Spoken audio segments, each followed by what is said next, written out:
नमस्कार, आप देख रहे हैं गृहवाणी और मैं हूं दोस्तों आपके साथ मेघा शंकर। पहाड़ों की गोद में बसे पवित्र धामों के कपाट अब एक एक करके खुल चुके हैं और चार धाम यात्रा ने पूरे भव्य रूप में रफ्तार पकड़ ली है। आज के इस खास एपिसोड में हम आपको लेकर चलेंगे भगवान शिव के उस दिव्य धाम की ओर, जहां आस्था सिर्फ महसूस नहीं होती बल्कि हर सांस में बस जाती है। जी हाँ, हम बात कर रहे हैं कोई और नहीं, केदारनाथ धाम की। दोस्तों, इस बार 2026 में बाबा केदारनाथ के धाम यानी कि कपाट 22 अप्रैल की सुबह शुभ मुहूर्त में खुल जाएंगे और इसी के साथ विधि विधान से पूजा पाठ में शुरू हो जाएगी। देश विदेश से लाखों श्रद्धालु बाबा के दर्शन के लिए वहां पहुंचेंगे और पूरा वातावरण हर हर महादेव के जयकारों से गूंज उठेगा। दोस्तों, केदारनाथ धाम सिर्फ एक मंदिर नहीं है, बल्कि ये आस्था, इतिहास और चमत्कार का ऐसा संगम है जो हर किसी को अपनी ओर खींच लेता है। भगवान शिव के 12 ज्योतिर्लिंगों में से एक केदारनाथ ज्योतिर्लिंगा का सबसे संबंध बहुत अच्छा है, यानी कि महाभारत काल से जुड़ा हुआ ये समय माना जाता है। मान्यता है कि महाभारत युद्ध के बाद पांडव ने अपने पापों से मुक्ति पाने के लिए भगवान शिव की तलाश में निकले थे, लेकिन महादेव उनसे रुष्ट और उनको दर्शन दिए, यानी कि वो चाहते थे कि पांडव उनकी पूजा करें। इसलिए उन्होंने बैल का रूप धारण कर लिया। जब पांडव ने उन्हें ढूंढ लिया तो भीम ने बैल को पकड़ने की कोशिश की, लेकिन उनके हाथ में सिर्फ कुबड़ वाला हिस्सा आया और उसी स्थान पर भगवान शिव ज्योतिर्लिंग के रूप में प्रकट हुए। यही कारण है कि केदारनाथ शिवलिंग बैल की पीठ के आकार का माना जाता है, जो इसे काफी ज्योतिर्लिंगों से अलग और विशेष बनाता है। दोस्तों, इतना ही नहीं, इस धाम से जुड़ी एक और कथा भी है कि अधिक पवित्र बहुत कथा ये मानी जाती है। कहा जाता है कि नारायण ऋषि यहाँ तपस्या किया करते थे। उनकी कठोर भक्ति से प्रसन्न होकर भगवान शिव ने उन्हें दर्शन दिए और यही ज्योतिर्लिंग के रूप में स्थापित हो गए। इतिहास के अनुसार इस मंदिर का निर्माण पांडवों द्वारा कराया गया था, जिसे बाद में आदि शंकराचार्य ने पुनः जीवित और पुनः निर्माणित कराया। दोस्तों, केदारनाथ धाम में पूजा का क्रम बहुत ही खास और नियमों से बंधा होता है। जैसे कि सुबह ब्रह्म मुहूर्त में करीब 4 बजे मंदिर के कपाट खुल जाते हैं और सबसे पहले बाबा महा का अभिषेक किया जाता है।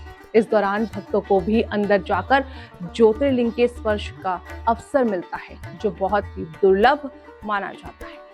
वहीं दोस्तों, इसके बाद रुद्राभिषेक, लग्न अभिषेक और विशेष पूजाएं होती हैं, जिनमें भक्त अपनी इच्छा के अनुसार भाग ले सकते हैं।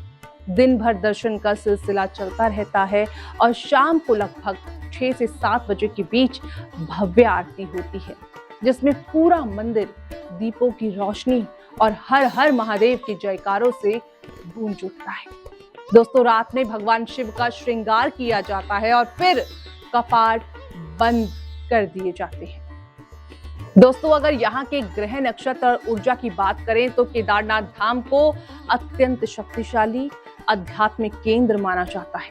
ज्योतिष मान्यता के अनुसार दोस्तों, ये स्थान नकारात्मक ऊर्जा को खत्म करके सकारात्मक ऊर्जा प्रदान करता है। खासतौर पर जिन लोगों की कुंडली में शनि, राहु या केतु का प्रभाव भारी होता है, उनके लिए यहाँ आकर पूजा करना बहुत लाभकारी माना जाता है।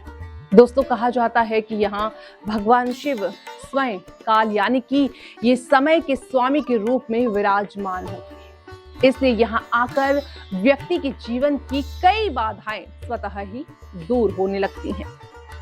तो दोस्तों, अब आगे बढ़ते हैं और बात करते हैं मनोकामनाओं की। जी हाँ दोस्तों, जो भी भक्त सच्चे मन और श्रद्धा के साथ बाबा केदारनाथ के दरबार में आता है, उसकी हर मनोकामना पूरी होती है। चाहे वो स्वास्थ्य से जुड़ी परेशानी हो, करियर में रुकावट हो, आर्थिक समस्या हो या फिर मानसिक तनाव, यहाँ आकर भक्त को एक नई दिशा और एक नई शक्ति मिलती है। कई लोग यहाँ आकर जीवन के बड़े फैसले लेते हैं और उन्हें सही मार्ग भी मिलता है। खास बात दोस्तों ये है कि यहाँ सिर्फ बहुत लोग अपनी इच्छाएं मांगने नहीं, बल्कि सच्ची भक्ति और विश्वास से ही फल प्राप्त करने आते हैं। अब बात करते हैं दोस्तों इस धाम की खासियत की। तो केदारनाथ मंदिर साल में केवल 6 महीने ही खुलता है और बाकी समय बर्फ की चादर में ढका रहता है।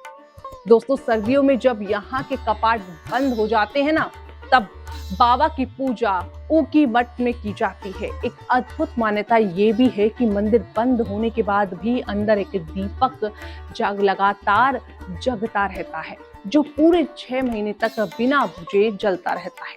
इसे भक्त महादेव की दिव्य शक्ति का प्रतीक मानते हैं। वहीं 2013 की भीषण आपदा के समय एक विशाल शिला ने इस मंदिर की रक्षा की थी, जिसे आज भी भीमशिला के नाम से पूजा जाता है और इसे भगवान की यानी कि भगवान श्री कृष्ण का जीवंत प्रमाण माना जाता है। तो दोस्तों अगर आप इस साल केदारनाथ यात्रा की योजना बना रहे हैं तो ध्यान रखें कि इस यात्रा जितनी कठिन है यानी कि जितनी सरल लगती है उतनी ही दिव्य भी है। ऊंचे पहाड़, ठंडी हवाएं और हर हर महादेव की गूंज के साथ सब मिलकर आपको अनुभव करना है, जिसे शब्दों में पूरी तरह बयान करना आसान नहीं होता। यहाँ पहुंचने वाला हर व्यक्ति अपने अंदर एक अलग शांति और ऊर्जा महसूस करता है, मानो भगवान शिव खुद उसे आशीर्वाद दे रहे हैं। तो इसी के साथ दोस्तों अब अंतिम सुविचार, जिसके मन में श्रद्धा और विश्वास होता है दोस्तों, उसके लिए हर कठिन रास्ता भी आसान बन जाता है। तो दोस्तों यही है बाबा केदारनाथ धाम की महिमा और उसे जुड़ी खास बातें।